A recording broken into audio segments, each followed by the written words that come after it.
Imagine being trapped, hurt, voiceless, and completely alone at the bottom of a mountain ravine. When, out of the shadows, a wounded bobcat appears. Not as a threat, but as a quiet companion. Eliza and her wild visitor spent days together, sharing hunger, pain, and flickers of hope. They built a bond deeper than words, rescuing each other in a world that seemed to have forgotten them both. If this story touches your heart, please like and subscribe to Heart Tales Daily. You won't miss any real stories of courage, healing, and all the unexpected ways we find connection, even in the wildest places. In the heart of the Bitterroot Mountains, where ancient pines pressed close and the sky turned a hard blue, Eliza moved with quiet certainty. She'd always loved these woods, loved how the world here didn't care about words, how it spoke instead through wind in the branches and the hush of falling needles. 24 years old and mute since birth, Eliza found comfort in silence.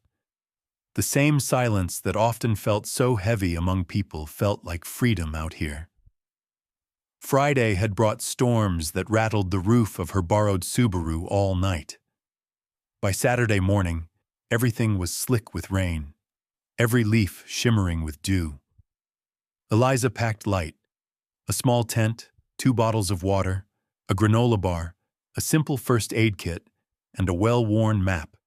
She scribbled a quick note for her roommate: "Gone camping, back Sunday. Don't worry." Tucked it beneath a magnet on the fridge, and drove out before sunrise. This trip was her secret escape, a birthday gift to herself. 3 days alone with nothing but her thoughts and the living wild. She trekked along an old game trail, boots squelching in the mud. The air was cold and clean, scented with wet earth and cedar. Overhead, clouds parted just enough to let sunlight spill through in golden shards. Birds scolded her from above. A red squirrel flicked its tail and vanished. Eliza smiled, feeling the familiar tingle of being somewhere she truly belonged. By midday, she'd left the well-marked path and wandered onto a ledge she'd never seen before. A knife-thin strip of earth overlooking a deep ravine. The ground beneath her boots crumbly and unstable from the rain. She paused, peered down at a narrow ribbon of stream far below, heart thumping from the thrill and the risk. It happened all at once. A chunk of earth surrendered beneath her foot with a sickening crack, and gravity seized her. Eliza's hands shot out, clawing for a root, a stone, anything. Her fingertips grazed moss, then nothing. She tumbled down, 15 feet of sudden emptiness, then slammed into the bottom of a rocky crevice. White pain burst through her left leg, a sharp, wet snap echoing up her bones. She didn't scream. She couldn't. Her mouth opened, her throat strained, but no sound came. It was a silent scream, raw and desperate, echoing only inside her head. She lay twisted at the bottom of the crevice, the world spinning, vision blurring at the edges. She tried to breathe, forced herself to sit up, hands trembling as she gingerly touched her leg.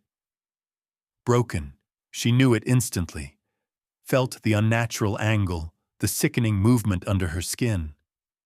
Rain pattered overhead, dripping down through the rocks in icy rivulets. Eliza fumbled for her phone, fingers shaking, mind racing.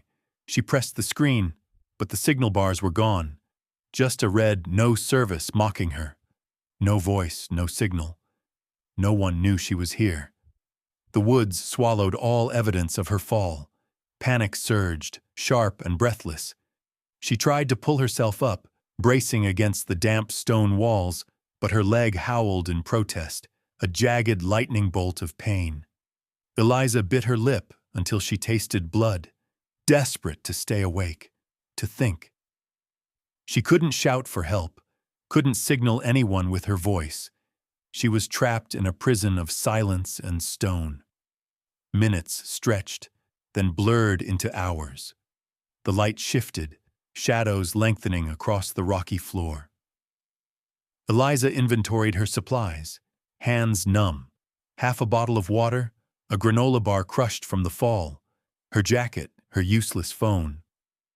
She pressed the jacket around her shoulders, shivering despite the lingering heat of the day. Already the cold was seeping up from the ground, chilling her from the inside out.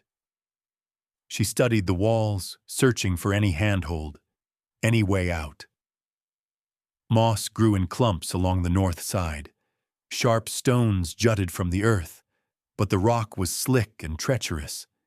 She tried to claw her way up, using elbows and her one good leg, but slid back down, scraping her palms raw. Each movement sent stars exploding behind her eyes. Frustration and terror warred inside her.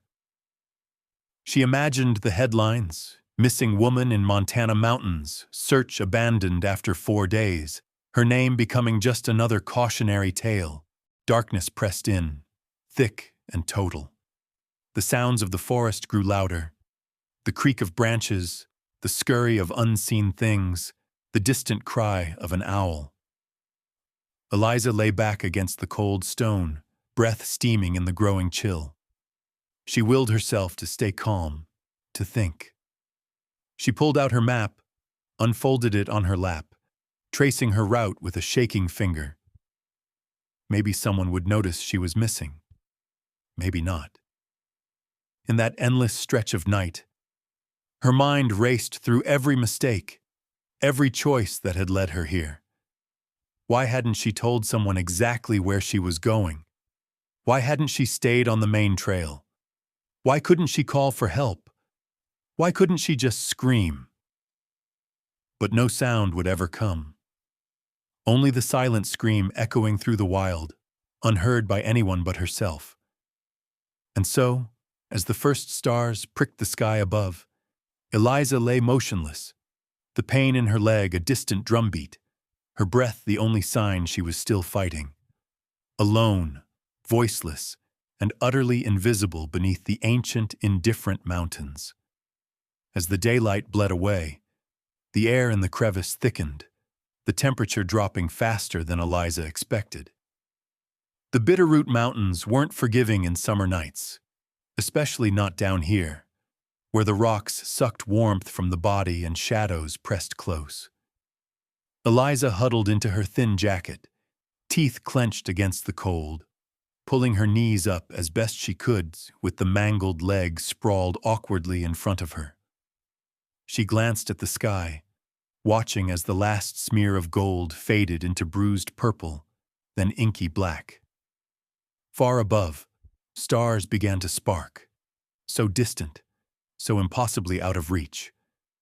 The full weight of her situation pressed in on her chest. Alone, trapped, unable to call out for help, unable to even scream, she was a ghost beneath the world's notice. Eliza's breath puffed out in short, shivering bursts. She cradled the broken limb with both hands, but the pain was unrelenting, a bone-deep, throbbing ache that pulsed with her every heartbeat. She dug her fingers into the earth, wishing for something, anything, to distract her mind from the agony. She had always thought of herself as resilient, proud of her ability to find joy in quiet moments, in being alone. But this kind of alone was monstrous. It was a yawning void, a silence that swallowed even her thoughts.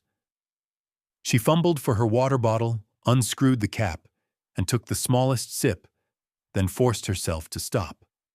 Only a handful of ounces left. She glanced at the granola bar, crushed, probably stale. She set both items beside her and wrapped her arms tighter around her body, tucking her chin to her chest. Time slipped strangely down here. There was nothing to mark the hours except the changing light, the subtle shifts in the air, and the deepening cold.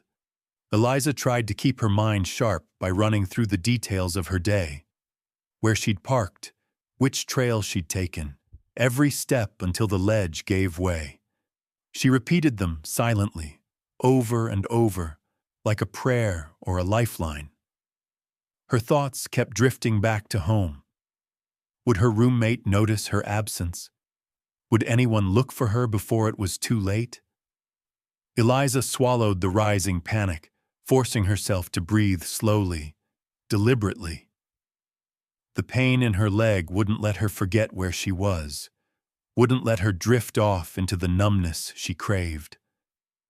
Several times, Eliza tried to move, testing the limits of her body and her willpower. Each attempt ended the same way, agony slicing through her leg, her vision flashing white, her stomach lurching. She bit down hard on her sleeve to keep from making noise, out of some old instinct, even though her body couldn't produce a sound. She pressed her forehead against the damp stone wall, sweat prickling on her brow despite the cold. With every failed attempt, her fear grew sharper, more real. She was trapped. No one could hear her. No one even knew she was here. Night came fast and hard. With it came the chill, merciless, seeping through her jacket, her skin, straight to the bone. Eliza curled tighter, feeling her body begin to tremble. She could almost pretend she was somewhere else. Back in her small apartment, curled up with a book, her roommate clattering in the kitchen. But reality always crashed back in. The pain, the hunger, the relentless cold. Small noises crept through the dark. The scuttle of mice, the distant snap of branches above. Each sound sent her heart skittering in her chest, nerves strung tight as wire. Her imagination conjured shapes in the blackness, bears, wolves, ghosts. She knew rationally that none of those things could reach her in the narrow crevice. But fear didn't care for reason. It moved on its own. Somewhere in the depths of the night, she tried once more to climb. She braced her back against one wall, palms pressed against the other, teeth gritted, eyes squeezed shut. She hauled herself up a few inches before her leg gave out, sending her sprawling back with a muffled thud.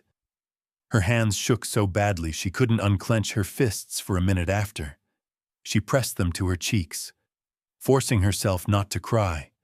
Crying wasted precious moisture, and she couldn't afford that. Her body began to shut down parts of itself, conserving heat and energy.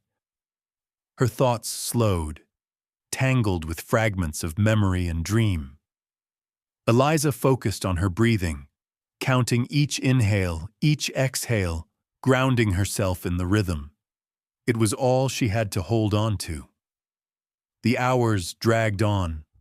Hunger gnawed at her stomach, but she ignored it. The granola bar was her last line of defense, and she would not touch it unless she had to. She pressed the water bottle to her lips again, but didn't drink. She clutched it to her chest, as if it could warm her. As the cold grew sharper, so did her fear.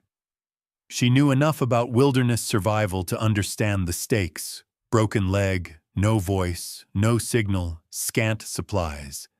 The math was simple and brutal. She might not make it to sunrise. Still, she refused to surrender to panic. Eliza closed her eyes and pictured the sun rising over the mountains, golden and new. She imagined the sound of birds, the warmth on her face. She made a silent promise to herself. As long as she could draw breath, she would keep fighting. She would not give up. Not here, not now. And so, the first night in the crevice passed in shivering misery, pain, and unyielding hope, as Eliza clung to life in the depths, utterly alone and unheard by the world above. The second night in the crevice was colder than the first, a thin wind whistling overhead, carrying with it the scent of pine and something wilder. Eliza was shivering uncontrollably now. Her body curled as tightly as possible against the stone wall, jacket pulled over her ears. Sleep came only in short, broken fragments, flashes of dreams where she was warm and safe, only to be jolted awake by the grinding ache in her leg or the sharp pang of hunger in her gut. As darkness settled deeper, the world around her felt more predatory, as if the forest itself pressed close, watching her. The moon was hidden behind clouds, turning the bottom of the crevice into a place of pitch-black shadows. Eliza's breathing slowed, the rhythm lulling her into a strange half-sleep, her thoughts drifting between memory and nightmare. It was deep in the night, sometime between one heartbeat and the next, when she heard it. A rasping, ragged sound echoing off the stone. Not the small scuttle of mice, nor the distant yip of coyotes above. This was something closer, something alive. The hairs on the back of Eliza's neck stood up, her eyes wide and searching the dark, her body frozen. The sound grew louder, an uneven dragging that set her nerves alight. Then, out of the blackness, two pale orbs appeared, eyes catching the scant light, reflecting back with a wild, feverish gleam. At first her mind scrambled for logic. A raccoon? A fox? But no, this was larger, its silhouette a low, slinking form with muscles bunched tight beneath its fur. The animal emerged into the thin moonlight that seeped through a crack overhead. A bobcat, its distinctive tufted ears sharp, fur spiked with blood and mud. It was limping badly, dragging a rear leg that left a dark trail behind it. The big cat's breath came in wet, ragged bursts, sides heaving as it lowered itself into a crouch at the far end of the crevice. For a moment, neither creature moved. Eliza's heart thundered in her chest, terror flooding her system like ice water. All her life, she'd known how dangerous wild animals could be, especially when wounded. A healthy bobcat would avoid people. This one was desperate, and desperation made everything unpredictable. The bobcat's eyes locked onto her. For a long, suspended second, Eliza was sure it would attack. Her mind whirled through every wilderness warning she'd ever heard. Don't make sudden movements. Don't turn your back. Don't show fear. But her instincts warred with her broken body. She couldn't run. She couldn't fight. She couldn't even shout a warning or plea. Instead, she held perfectly still, her hands palm up and empty on the cold earth. The bobcat's gaze darted to her leg, then back to her face. It seemed to be weighing its choices just as she was. In that moment, something primal passed between them, a recognition of shared pain, shared fear. Both of them were trapped, both wounded by the world in ways that went far deeper than the surface. The animal didn't move any closer. It kept its body angled away from her, ears twitching at every sound, tail flicking in agitation. Every few minutes it would lick its bloodied leg, then wince, baring its teeth at the pain. Eliza watched in wary fascination, heart still pounding. But the initial terror began to shift, slowly, uncertainly, into something different. Curiosity, sympathy, even a sense of kinship. Time slowed to a crawl. Neither moved for what felt like hours. Eventually, Eliza's shivering eased. The presence of another living being, no matter how wild or dangerous, giving her a strange kind of comfort. She studied the bobcat, noticing its ragged breathing, the way its sides trembled, the glossy sheen of pain in its eyes. It was fighting its own battle, just as she was. Rain began to patter lightly above, the sound muffled by earth and rock. Water trickled down the walls of the crevice, pooling in a small depression near the bobcat. The animal lapped at it, every movement careful, calculated, as if wary of showing weakness. Eliza's own thirst burned, but she dared not move. Not yet. As the night dragged on, exhaustion pulled at her. The adrenaline from the encounter slowly faded, replaced by a bone-deep weariness. She let her eyelids drift shut, one hand still resting protectively over her broken leg, the other clutching her jacket. She drifted in and out of awareness, always alert for the sound of claws on stone, for the sudden movement that meant danger. But the bobcat never approached. It kept its distance, curled into a tight ball, eyes still trained on Eliza, but no longer with the wild edge of panic. Instead, it seemed to accept her presence as inevitable, necessary. Two wounded creatures sharing a prison, each a mirror for the other's suffering. As dawn crept into the sky, painting the edge of the crevice with gray, Eliza realized something had shifted. The fear was still there, sharp and real, but beneath it was a tentative trust, fragile, unspoken, built on the understanding that in this place, with death so close, neither was truly alone. She blinked up at the pale morning light, the bobcat's ragged breath a steady metronome in the silence. For the first time since her fall, hope flickered faintly in Eliza's chest. Not hope for rescue, not yet, but hope for survival. Hope born from the strange, unexpected company of another soul in pain. And as the sun broke over the Bitterroot Mountains, two pairs of eyes, one human, one wild, watched the new day together, fear giving way, for a moment, to something like courage. The pale morning sun filtered into the crevice, drawing long shadows across the rocky floor where Eliza lay. Her eyes fluttered open, gritty with exhaustion. The pain in her leg was relentless, throbbing in time with her heart. For a few seconds, she didn't remember where she was. Then the memory of the fall, the agony, and the silent scream all crashed back. But something was different. Eliza turned her head, movement slow and cautious, and her gaze landed on the bobcat. It was still there, curled in the same corner, fur bristled and face tight with pain. Their eyes met, Eliza's wide and uncertain, the bobcat's wary, yellow with hunger and fear. The animal looked thinner in the daylight, the outline of its ribs showing beneath matted fur.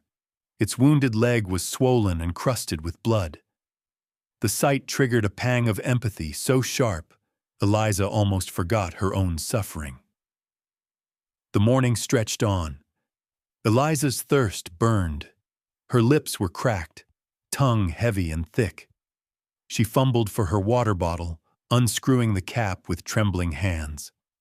The bobcat watched every movement, muscles taut, as if expecting an attack. Eliza hesitated, then lifted the bottle and took a careful sip. Just enough to wet her mouth, she paused, considering. The animal was injured, suffering, and desperately thirsty, too.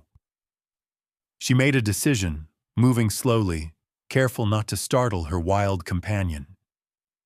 Eliza tipped the bottle so a small puddle formed in the dust between them, then nudged it gently with a stick toward the bobcat. The animal recoiled at first, lips peeling back in a silent snarl, but the scent of water was too strong to resist. It limped forward, sniffed, and then began to lap at the muddy pool, tongue moving greedily. Eliza watched, her breath catching, amazed by the vulnerability in that moment, the trust it took, on both sides. The granola bar was next. She unwrapped it, the crinkling plastic drawing a sharp glance from the bobcat. Eliza broke off a small piece, then tossed it carefully across the crevice. The animal sniffed at it, suspicious, before finally deciding hunger was stronger than caution. It snatched up the food and swallowed it in one quick motion, then looked at Eliza with something like recognition, a spark of shared understanding. By late morning, the sun was high, and the air in the crevice turned muggy. Eliza felt lightheaded, her body weakening from pain and lack of food. The bobcat retreated to the corner, lying with its injured leg stretched out, breathing shallow. For hours, they barely moved, each conserving energy, both drifting in and out of uneasy sleep. As dusk approached, Eliza's hunger gnawed at her, but she forced herself to ration what little remained. She took the tiniest bite from her half of the granola, then slid another morsel to the bobcat. The animal ate, then, surprising her, crept a little closer, settling on the rocky floor just within arm's reach. Its body trembled, whether from fear or cold or pain, she couldn't tell. Eliza slowly extended her hand, palm open and empty, letting the animal sniff her scent. The bobcat's ears flicked, and for a breathless moment, she thought it might lash out. Instead, it simply pressed its side, warm, surprisingly soft, against her broken leg. The contact sent a jolt through Eliza, both pain and relief. She closed her eyes, feeling the thrum of another heartbeat, wild and rapid, against her skin. For the first time since her fall, she wasn't utterly alone. There was comfort in that. The shared warmth, the shared struggle, the knowledge that even in the pit of despair, there could be connection. Night fell gently. The two huddled together, the bobcat's body curled tight against her, both drawing what little warmth they could from each other. Eliza lay awake, thinking of all the stories she'd read as a child about animals and humans forming bonds in the wild. She'd never really believed them, thought they were just fairy tales. But now, pressed up against this wounded, frightened creature, she understood. Suffering had a way of breaking down barriers, of forging strange alliances. As the darkness deepened, Eliza traced the bobcat's outline with her eyes, noticing the scars on its flank, the notched ear, the pattern of its fur. It was a survivor just like her, fierce, battered, stubborn. She wondered what had hurt it. A trap? Another animal? Or just the random, merciless violence of the wild? Whatever it was, they were united now by need, by circumstance, and by a fragile, growing trust. Sometimes the bobcat would stir in its sleep, tail twitching, a low, plaintive sound rumbling in its chest. Eliza would reach out, her fingers brushing its fur, offering comfort she could not speak. It seemed to help, at least the animal settled again, its breathing slowing. In those hours, time took on a strange quality. Eliza no longer counted the minutes, no longer panicked about rescue. Her world had narrowed to this small space, these two beating hearts. She didn't know if help would come, if she would make it out alive, if she would ever walk again. But she knew this. She was not giving up, and neither was the bobcat. And so the pact was forged, not with words, but with food and water, with touch and presence, with the silent promise that they would try, together, to survive another day in the indifferent wild. Sunlight trickled into the crevice in slender shafts, chasing the damp chill from the night. Eliza opened her eyes to the world's smallest sliver of hope, the steady, rhythmic sound of the bobcat's breath beside her, warm and real. Her body ached with a bone-deep exhaustion, and the pain in her leg was a drumbeat that refused to fade. Yet despite the misery, something inside her had shifted. She was not just a helpless victim of fate anymore. She was someone with a companion, someone with a reason to keep her mind sharp, her will burning. The bobcat, for its part, seemed marginally more relaxed. It watched her with hooded eyes, wary but not fearful. Occasionally, it licked at its wound, the movement brisk, as if annoyed by its own weakness. Eliza studied the animal, memorizing every detail: the black-tipped ears, the slight flecks of gold in its fur, the twitching of its whiskers whenever she moved. It was not tame, not safe, but it was company. More than that, it was a reminder that pain and survival could create strange, meaningful bonds. To keep her mind from spiraling into panic, Eliza needed something to do. She glanced at the rocky floor, at the patch of dust where the bobcat had lain. She picked up a small, jagged stone and began dragging it through the dirt, first in idle lines and circles, then in more deliberate shapes. A sun with radiating rays, a crooked heart, a mountain range like the one above them. She worked with concentration, tongue between her teeth, pouring her anxiety and fear into each movement. Every time her hand trembled, she pressed on, carving out a story in the earth. The bobcat cocked its head, curious. After a moment, it crept closer, nose twitching as it inspected her crude art. When Eliza paused, the animal hesitated, then reached out with one big paw and swiped at the sun, erasing half of it in a single motion. Eliza startled, then grinned silently, her face breaking into a wide, unguarded smile. With a flick of her wrist, she drew a crooked tree, then a stick figure person with outstretched arms. The bobcat watched, then scratched at the dirt, not quite mimicking her, but clearly engaged. It pawed at the remains of her son, creating its own abstract pattern. Eliza let out a breath she didn't realize she'd been holding. The animal wasn't just tolerating her, it was communicating in its own wild way.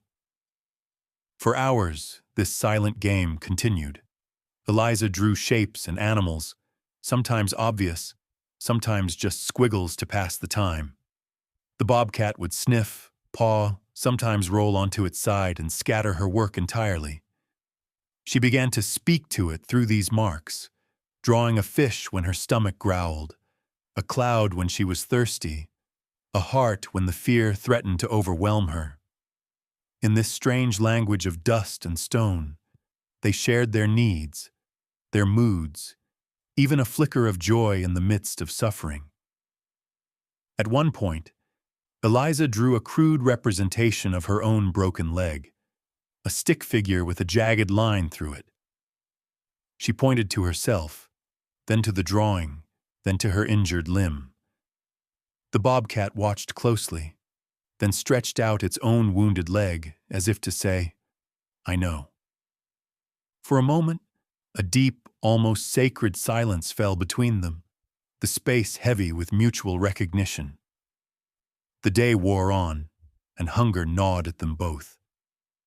Eliza's supplies had dwindled to nothing but a few crumbs, and the bobcat, though proud, eyed her hands every time she moved, hoping for more food. Eliza mimed eating, then drew an empty circle, a plate shaking her head. The bobcat huffed, then curled up, tail wrapped protectively around itself. The reality of their situation pressed in again. Without rescue, neither would last much longer. Still, Eliza refused to surrender to despair. She forced herself to stretch as much as her injuries allowed, working her muscles to stave off the cold that crept in every afternoon. She massaged her leg, wincing at the agony, and flexed her fingers, trying to keep the blood moving.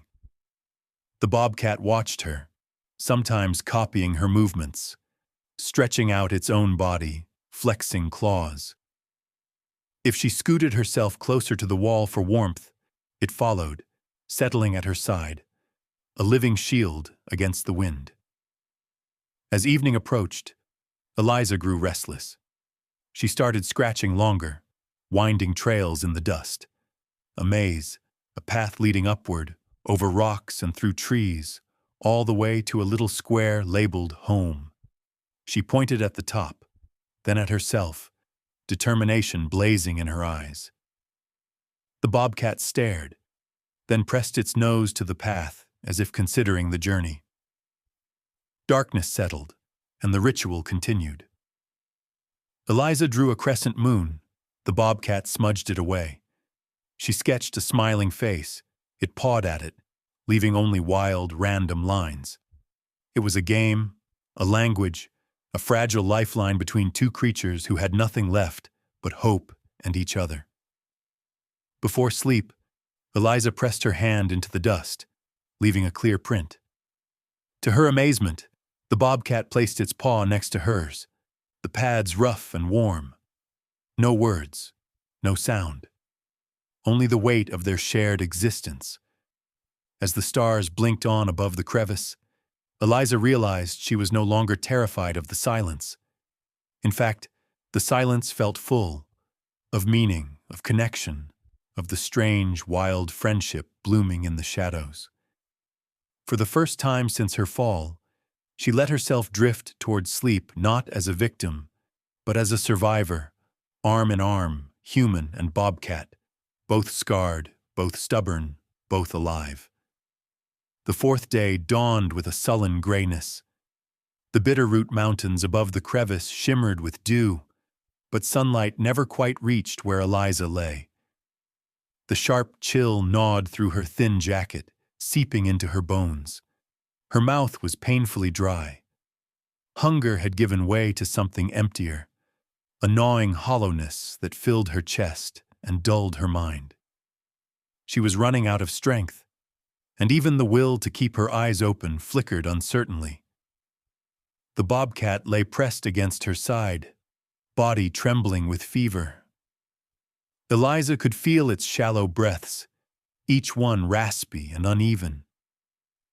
At some point in the night, it had begun to whimper in its sleep, a sound so heartbreakingly human that Eliza reached out to touch its fur, needing to comfort something, anything other than herself. They were both weaker now, their games in the dust reduced to soft scratches and simple lines. Even the ritual of drawing had become a struggle, every movement heavy, as if gravity itself wanted to pin them here forever. She drifted in and out of consciousness, the pain in her leg a constant drumbeat. At times, she dreamed she was home, sunlight streaming through her kitchen window, the sound of laughter and pots clattering in the next room. She reached for her roommate, wanted to tell her about the mountains and the strange, beautiful bobcat, but when she tried to speak, no words came, only silence, heavy and absolute. Each time she woke, it was to the same grim reality. She was still trapped, still voiceless, still alone, except for her wild companion. By late morning, Eliza noticed a change in the bobcat. It was restless, rising unsteadily to its feet, pacing the perimeter of the crevice. Its gaze darted up toward the rim above, then back to Eliza. She watched, confusion giving way to concern. Was it searching for food, water, or was it sensing that their fragile truce was nearing its end? The animal circled the small space, tail flicking in agitation. It paused at the farthest edge, testing the rocky wall with its uninjured paw. Eliza's heart tightened. Was the bobcat thinking of leaving her? The thought brought a surge of fear she hadn't expected, not just fear for herself, but for the animal she'd come to care for. If it left, would it survive? Would she? She wanted to call out, to plead with the creature not to go, but of course, her body betrayed her. She could only reach out, fingers trembling, and hope the bobcat understood. The animal glanced back, golden eyes meeting hers, and for a moment, Eliza saw her own desperation reflected in their depths. The bobcat's muscles tensed. It bunched its body, then sprang upward, claws scrabbling against the rock. It slid back down, landing hard and sending a small shower of pebbles tumbling across the crevice. Eliza flinched, both out of surprise and dread, but the bobcat was undeterred. It tried again and again, each time failing, but getting just a little higher. Its determination was palpable, a raw force that seemed to say, "I will not die here." Watching, Eliza felt something stir inside her. It wasn't just hope. It was something more stubborn, more primal. She remembered all the times she'd been told she'd never be able to live a normal life because of her muteness, how she'd fought, tooth and nail, to prove them wrong. She pressed her palm into the dirt, dragging herself a few inches closer to the wall, mimicking the bobcat's efforts. Her legs screamed in protest, pain blooming like fire up her side, but she gritted her teeth and kept moving. Again, the bobcat leapt, claws digging into a narrow crack in the stone. This time, it found purchase, hauling itself up inch by inch. Eliza's heart pounded. She wanted to cheer, to scream encouragement, but all she could do was watch, hope burning in her chest like a stubborn ember. With a final, desperate effort, the bobcat squeezed its body through a nearly invisible fissure near the top of the crevice. For one long moment, it paused, silhouetted against the faint light above. It turned, looked down at Eliza, and let out a rasping, guttural sound. Not a cry, not a roar, but a strange, broken goodbye. And then it was gone. The silence that followed was deeper than any Eliza had known. She stared at the empty edge where the bobcat had disappeared, a heavy ache settling over her. Abandonment. That was what it felt like. She pressed her fists to her eyes, fighting the urge to break down. The wild had claimed her only companion, and now she was truly alone. But beneath the grief, a small voice, faint but growing, reminded her of what she'd witnessed. The bobcat had found a way out. There was a way, even if it seemed impossible. She studied the wall where the animal had climbed, searching for the narrow crack, the path hidden in plain sight. It would be impossible with her broken leg, but the knowledge that escape was possible sparked something fierce within her. Time dragged. Eliza drifted between waking and dream, the pain and hunger sharpening, then dulling, then returning in waves. She wondered if she'd imagined the bobcat's departure, if the animal would ever return. As the light above faded, she realized that hope and heartbreak were now inseparable. She pressed her hand to the paw print the bobcat had left in the dust beside hers, tracing its outline with trembling fingers. Whatever happened next, she would remember this. Sometimes survival means letting go. Sometimes hope is born not from what stays, but from what finds the strength to leave, and maybe, just maybe, to return. Up above, the world was wide and indifferent, the Bitterroot Mountains stretching in jagged waves beneath the sky. The forest hummed with late summer life, jays shouting in the treetops, chipmunks dashing across logs, a hawk turning slow circles high overhead. Morning broke with a snap of cold wind, shaking dew from the branches and sending shivers through the underbrush. But somewhere among the tangled firs and aspens, 3 park rangers were moving with grim purpose. Their boots pressed deep tracks into the moss, radios clipped to their belts, faces shadowed with fatigue. For 2 days, they'd searched for a missing camper, a young woman named Eliza, last seen heading into these mountains alone. Her roommate's worry had grown urgent enough to call the police. Search teams combed the popular trails first, then the game paths, then the dense, confusing wilds, where even experienced hikers could vanish. "Check the lower ridge by the creek," one of the rangers said, glancing at his GPS, the map dotted with red X's from previous sweeps. If she wandered off the trail, she could be anywhere. They trudged on, voices low, hope flickering but not yet gone. They scanned the earth for clues, a footprint in the mud, a scrap of clothing, a discarded wrapper. So far, nothing. The woods felt bigger and emptier with each passing hour. But then, something odd. A rustle in the brush. The youngest ranger paused, hand drifting toward his bear spray. Out from the tangle of huckleberry and wild rose limped a bobcat, one hind leg dragging, fur matted and patchy. The animal's eyes glinted with feverish yellow, but it did not run at the sight of humans. Instead, it circled them, keeping its distance, tail low, shoulders hunched with pain. "Whoa," whispered the lead ranger, holding out an arm to stop the others. "That's not normal. Bobcats avoid people." The animal seemed to fix its gaze on the men. It let out a rasping yowl, then limped a few steps away, pausing to glance back. The rangers watched, confused as the bobcat repeated this strange routine.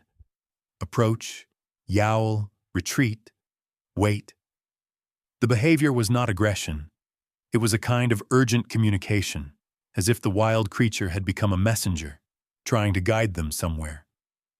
"I've never seen that," murmured the youngest. "Maybe it's rabid?" But the lead shook his head. "No foam, no aggression. I don't think it's sick. I think it's trying to show us something." With a shrug and a glance at each other, the rangers followed.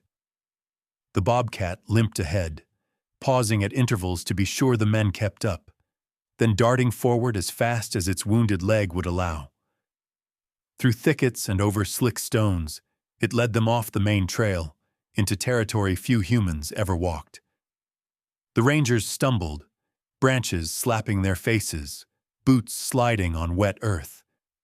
The animal moved with surprising determination, ignoring its own pain, driven by something the men could not yet understand. At times, it would look back, eyes locking with theirs, as if to urge them to hurry. After nearly 30 minutes of this strange pursuit, the bobcat disappeared behind a fallen log and down a steep, hidden incline. The rangers slid after it, grabbing for branches to steady themselves. At the bottom, the ground dropped away. There, in a tangle of rocks and roots, yawned a narrow crevice almost invisible unless you stood directly above it. The bobcat stopped at the edge, tail flicking, then peered down and let out a rough, guttural sound. "Is this—" The middle ranger knelt, shining his flashlight into the dark. The beam caught movement. A smear of color, a shock of tangled hair. For a split second, he thought he saw two golden eyes gleaming back, then realized it was the reflection off Eliza's open, sunken gaze. "Hey! Down there!" he shouted, voice echoing against stone. "Hold on! We see you!" Eliza blinked up, dazed and gaunt, her skin pale as parchment. She couldn't speak, but she raised a trembling arm, fingers clutching desperately at the air. The rangers exchanged a look, relief and disbelief mingling in their eyes. "She's alive. Get the med kit, and radio base now." One of them scrambled for his walkie-talkie, voice shaking as he reported their find. The other two prepared to descend, setting up a rope and anchor. All the while, the bobcat remained at the edge, its body tense, eyes never leaving Eliza. As they rappelled down, the youngest ranger found himself staring at the animal in awe. He had seen wild things before, deer, elk, even wolves, but never had he felt so strongly that he was being watched over by something not entirely wild, not entirely tame. The rescue was delicate, slow, every movement careful. Eliza was barely conscious, her words locked in her throat, but tears streamed down her face as strong arms lifted her free from her prison of stone and silence. She clung to their hands, to the warmth and solidity of other people, sobbing soundlessly with relief. Once she was safe, the rangers looked up, searching for the bobcat. But the animal was gone, melted back into the shadows of the forest. leaving behind only a few paw prints and the unshakable impression that it had been more than just a wounded creature. It had been a messenger, a wild ambassador between two worlds.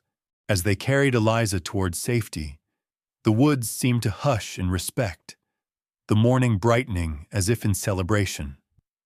No one who witnessed the strange rescue that day would ever forget the sight.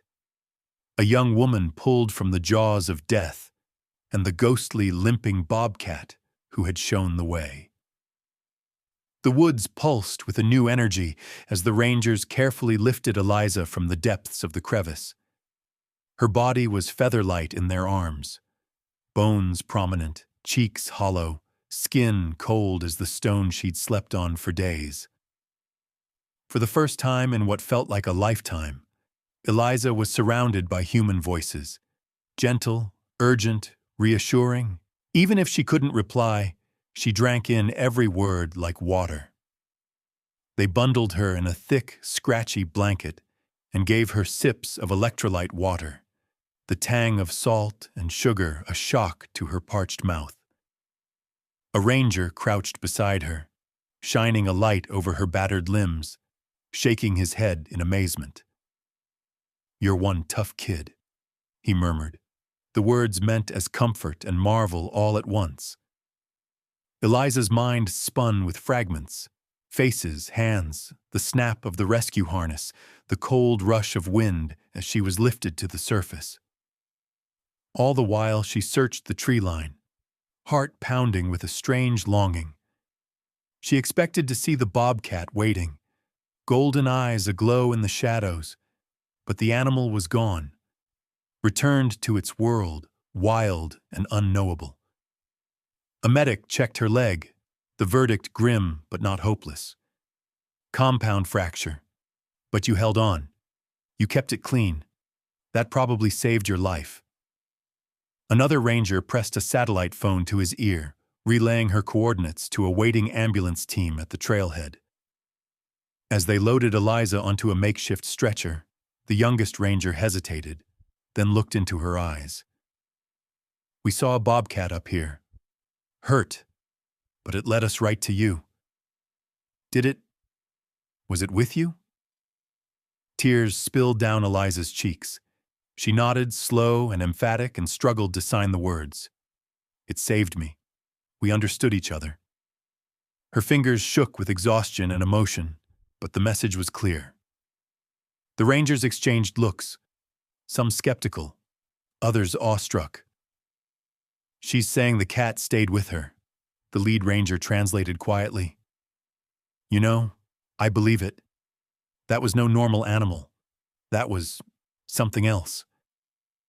They carried her through the forest, the world blurring around her, light filtering through leaves, the crunch of boots on moss, the endless sky overhead. Every so often, Eliza's gaze flicked to the shadows, hoping for one last glimpse of her silent companion. All she saw was sunlight and the memory of soft fur pressed against her side. The ambulance was waiting where the dirt road ended, a patch of civilization at the edge of the wild. Paramedics swarmed around her, voices crisp and professional, hands steady as they checked vitals, administered fluids, splinted her broken leg. Eliza drifted in and out of consciousness, the edge of pain dulled by morphine, her thoughts running like water through the events of the past days. In her dreams, she saw the bobcat, not as the ragged, limping animal of her captivity, but as a powerful guardian spirit. It stood at the edge of the woods, watching her with unblinking eyes, tail curled protectively. She reached for it, and in her dream, her voice was whole. "Thank you," she whispered. "Thank you for not leaving me alone." The news of her survival spread quickly through the small Montana town. People spoke in hushed tones at the diner and on the sidewalks, speculating about the mute girl who'd survived days alone, and the mysterious wild animal who had, by some miracle, led rescuers to her. Some dismissed it as coincidence. Others nodded quietly, as if they'd always known the forest held secrets too deep for words. In the sterile quiet of the hospital, Eliza finally allowed herself to weep, not just for her suffering, but for the wild, wordless companionship that had pulled her through. Nurses came and went, checking charts, murmuring about her bravery. Eliza felt none of the isolation she'd expected. Instead, she was buoyed by the steady hum of humanity around her, the gentle press of hands on her shoulder, the simple presence of others who cared. One evening, a ranger visited her room. He set a small photo on her nightstand, a blurry black and white trail cam shot of a bobcat, limping along a ridge at sunset. "We found this near where you fell. Figured you'd want to see it." Eliza touched the picture, emotions swelling in her chest. She signed her gratitude, then tapped the image with a trembling finger. The ranger nodded, eyes softening. "Some things you just can't explain. But I think you two saved each other." When asked to recount what had happened, Eliza told her story in gestures and writing, about the fall, the cold, the fear, the hunger, about how she'd given up hope, only to find it again in the shape of a wounded bobcat. She described the games they played in the dust, the silent pact they'd forged, the way they'd leaned on each other through endless hours. She explained how their connection required no words, just presence, trust, and the raw courage of the wild. Reporters tried to capture the story, but the magic of those days in the crevice resisted neat summaries. What mattered wasn't just survival, it was the miracle of connection, the deep understanding found in shared silence. For Eliza, that bond was the greatest rescue of all. As she lay in her hospital bed, Eliza closed her eyes and pictured the bobcat, alive, wild, and free. Maybe it was still out there, somewhere in the vast tangle of the bitterroots, following ancient trails and healing from its wounds. Maybe, just maybe, it remembered her too. And for Eliza, that hope was enough to begin her own healing, body, heart, and spirit, carried forward by the quiet, unbreakable thread that bound her to a wild heart that once saved her life. Healing was not a straight path, but a winding journey with peaks and valleys, slow climbs, and sudden drops.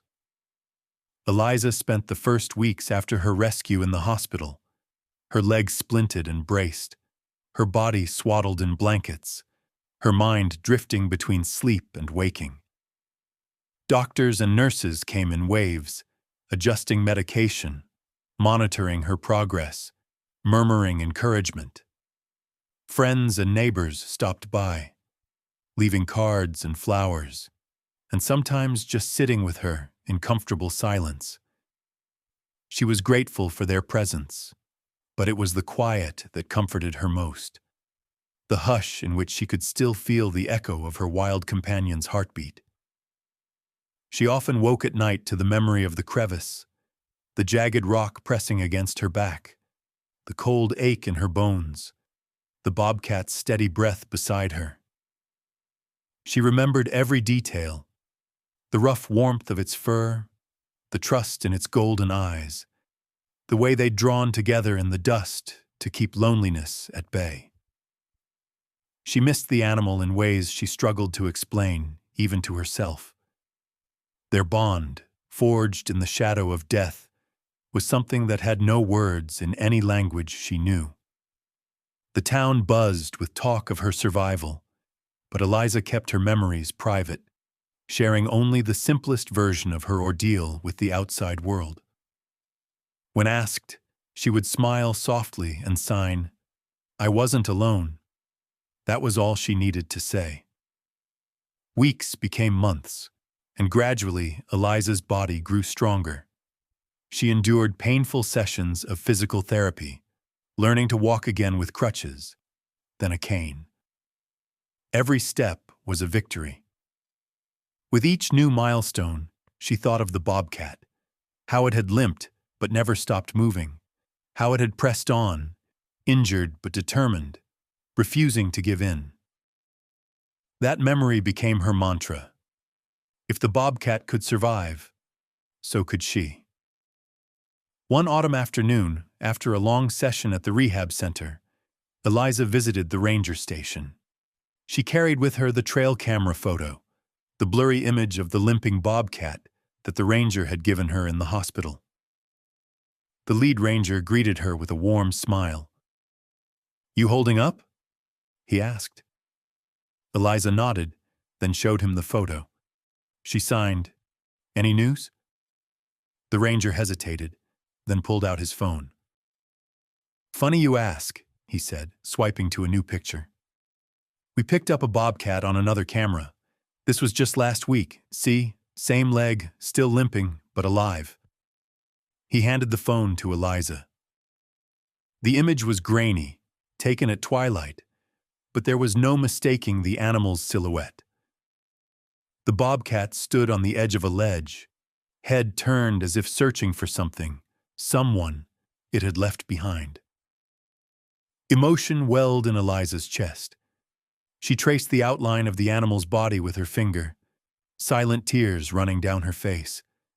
She was overwhelmed by gratitude and by a strange, fierce pride for the wild heart that had fought so hard to live.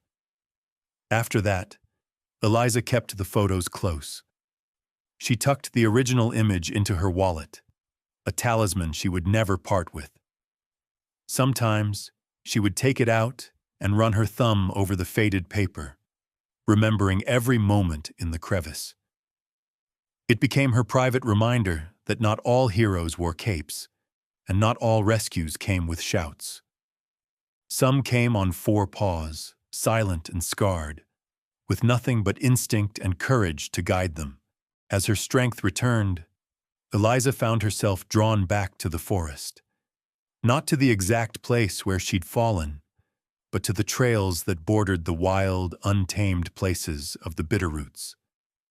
She walked slowly, sometimes with friends, more often alone. She listened for birdsong, watched the way sunlight shifted through the pines, and paid special attention to the quiet. In the hush between wind gusts, she sometimes felt the bobcat near, as if the animal's spirit still watched over her, urging her forward. Her story, simple and miraculous, rippled through the community. It reminded people to look out for one another, to respect the wilderness and the creatures that called it home. Parents told their children about the mute girl and the bobcat, about the power of kindness and the miracles that could grow in silence. Some believed, some doubted, but all were moved by the lesson, that understanding and compassion could cross the widest gaps, that survival was often a partnership, human and animal, wild and tame, wordless and profound. Eliza herself never forgot. She wrote about her experience in a battered notebook, pages filled with drawings, mountains, suns, hearts, paw prints pressed side by side with handprints. She used her art to process her pain and to celebrate her survival. In her journal, she penned a single line over and over: "We saved each other." One late November day, while walking a quiet ridge above her old campsite, Eliza spotted fresh tracks in the mud, distinct, round paw prints, spaced wide apart, one print dragging just slightly. She knelt and pressed her palm beside the paw print, her hand small in comparison. A surge of joy swept through her, warm and wild and bittersweet. She smiled, feeling the connection stretch across the space between worlds, unbroken by distance or time. The bobcat was out there, living on its own terms, just as she was. They had both endured. Both had found the strength to move forward, scarred but not broken, silent but not alone. And so, Eliza's story became more than survival. It became a testament to what could be built in the quiet. Trust, courage, the deepest form of love. A bond beyond words, beyond fear, beyond anything she'd ever known. It was a lesson she carried always, that sometimes, in the spaces between language and sound, in the wild places of the world and the heart, you find the greatest miracles of all. To me, this isn't just a tale of survival. It's a story about listening to those who have no voice, and about the miracles found in wordless connection. Eliza winter arrived early in Montana that year. The Bitterroot Mountains shone under fresh snow, the forest wrapped in silent white. At the edge of town, Eliza pressed her nose to the glass, watching flakes swirl past her window, thinking back on the months since her rescue. Her legs still ached with every change of weather, and sometimes, when the night was coldest, phantom pain curled up her side. But the ache had become a familiar companion, a reminder that she had survived, and that some scars were worth carrying. She kept the photo of the limping bobcat in her wallet, the corners worn soft from countless thumbprints. Whenever fear or loneliness threatened to return, she would take out the picture and trace the animal's shape, remembering the warmth of its fur against her side, the wild intelligence in its eyes, the way it had watched her as if they shared a secret. In those moments, she was not just a survivor, but someone who had been understood in the deepest, most silent way. Eliza became something of a quiet legend in the community, though she never courted attention. Local teachers told her story to children, the mute woman who survived the wilderness, helped by a wild animal who asked for nothing in return but trust. Neighbors left casseroles on her porch and waved with gentle smiles, as if they too had glimpsed the sacredness of what had happened between her and the bobcat. But Eliza was never interested in fame. What mattered most to her was the lesson the wild had carved into her heart. When she spoke, on paper, in gestures, in the careful words she typed out for those who listened, her message was always the same. There is a language deeper than speech. There are bonds that form in the quiet, in the spaces where words cannot reach.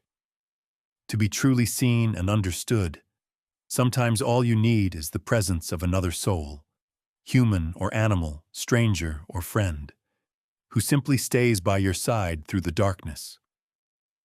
When asked about her ordeal, Eliza rarely shared the details of her suffering. Instead, she talked about the bobcat, how they shared water and food, how they drew together in the dust, playing out their fears and hopes in pictures. How, in the silence, she learned that connection does not always need a voice. Sometimes it is a look, a touch, the simple act of not leaving someone alone. If you have ever felt seen by someone, or something, without a word, or if you believe there is a language deeper than speech, I'd love to hear your story below. Time moved forward, as it always does. Eliza learned to walk without her cane, slow and steady, her gait forever marked by her injury, but her spirit unbowed. She spent more time outdoors, hiking along the edges of the forest, with a careful respect for the wild. Sometimes she found fresh tracks, saw the flick of a bobcat's tail vanish into the brush, and felt a secret thrill. In her heart, she whispered thanks, a silent greeting sent out into the world, trusting that it would find its way back. Every year, on the anniversary of her rescue, Eliza hiked to a quiet ridge overlooking the valley. She would sit among the pines, the wind singing overhead, and pull out her notebook.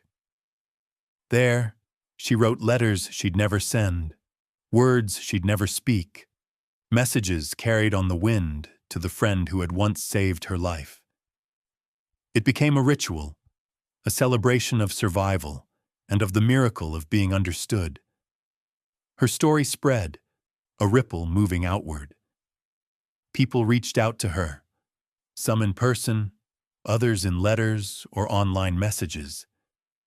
They shared stories of their own silent companions, dogs who sensed sadness, cats who waited by the door, horses who leaned in close, or friends who simply sat together, saying nothing at all, but offering everything in their presence. Eliza answered each message with gratitude, knowing the truth of what they shared. She collected these stories in a folder, each one proof that kindness, even in silence, is powerful. Sometimes the wildest hearts teach us how to be human. If you have a companion, human or animal, who understands you in the quiet, give them an extra moment of gratitude today. Eliza's life returned to its own gentle rhythm. She never stopped searching the woods for a glimpse of her old friend, and sometimes she dreamed of the bobcat standing at the edge of the clearing, golden eyes bright, scars faded, but spirit whole.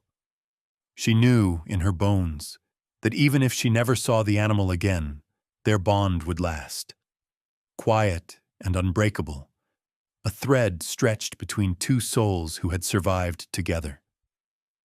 She smiled at the memory, the lessons learned in silence, and the knowledge that, in the darkest place, she had found not just rescue, but understanding and the truest kind of companionship.